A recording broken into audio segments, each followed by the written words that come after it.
In this video, I'm going to show you 2 new ways to get creative with your book covers.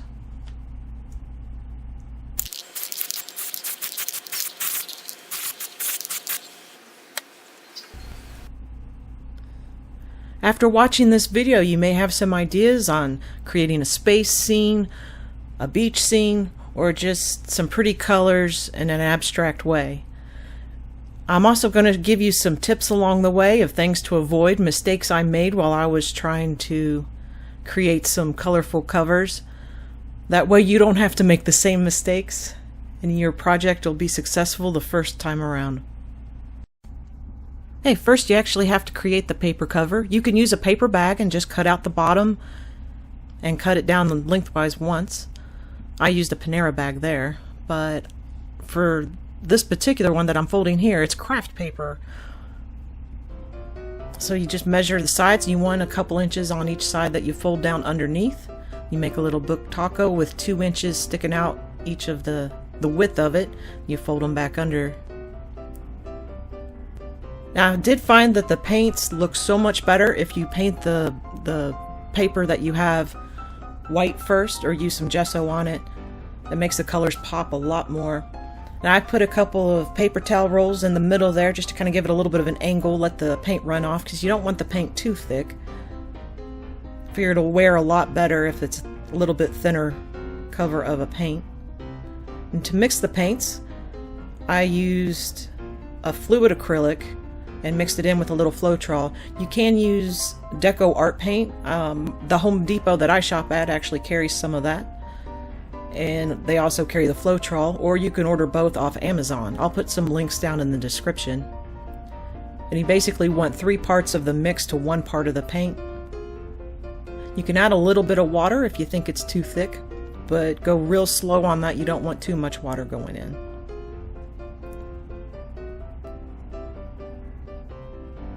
I also only use 2 colors. I think it looks pretty good with the 2 colors contrasting each other. You can certainly add in more colors if you like. Well, I used 2 colors on each side.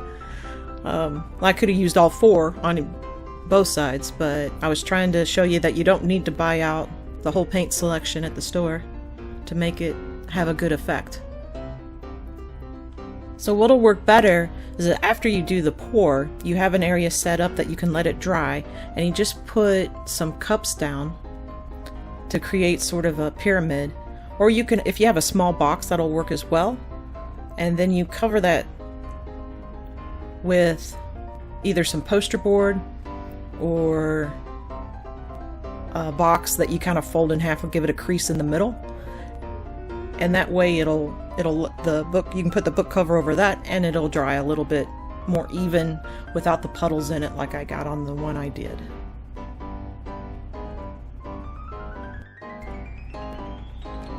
Okay, while I'm turning the paper bag into another cover to paint, we'll say if you're using spray paint, use it in a well ventilated area. You may want to wear a mask. I would recommend that.